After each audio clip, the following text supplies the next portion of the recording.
Weapons of World War I, The Flamethrower, by Franki, Johnathan, and Max. History of the Flamethrower. The inventor of the modern flamethrower was Richard Fiedler. The ideas of the flamethrower have existed for a long time, the earliest flamethrower dating back to the 5th century BC. Fiedler submitted evaluation models of his flamethrower to the German army in 1901. It was first used during World War I by the German on the French, sometimes around October of 1914 and February of 1916.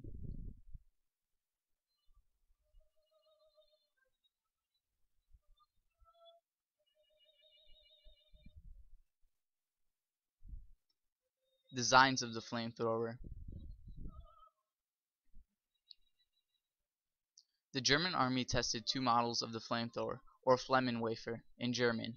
The smaller and lighter Flammenwerfer, the Klein Flammenwerfer, was designed for portable use, carried by a single man. It was used pressured air and carbon dioxide, or nitrogen, to shoot out a stream of burning oil for as long as 18 meters.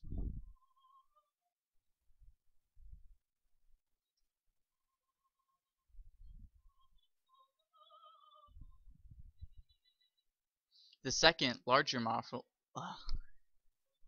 the Großen Flammenwerfer, worked along the same lines as the Klein Flammenwerfer, but was not suitable to be transported by a single man. But the maximum range of the Gross Flammenwerfer was twice the range of the Klein Flammenwerfer. It could also sustain flames for 40 seconds, although the fuel for the Gross Flammenwerfer was very expensive. The Gross Flammenwerfer was designed mainly for being used in trenches.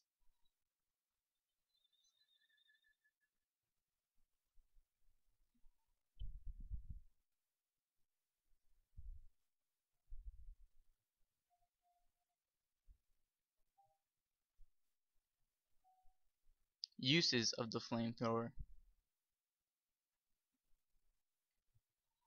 The flamethrower, which brought terror to French and British soldiers when used by the German army.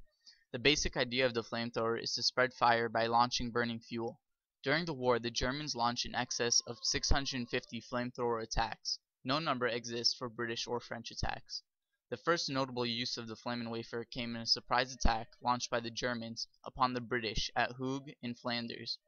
The effect of the dangerous nature of the surprise attack proved terrifying to the British opposition, although their line, initially pushing back, was stabilized later at the same night.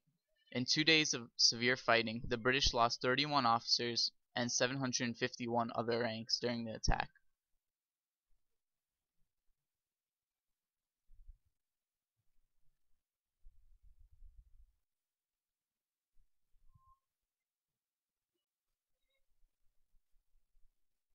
Flammenwerfers tended to be used in groups of 6 during battle. Each machine worked by 2 men.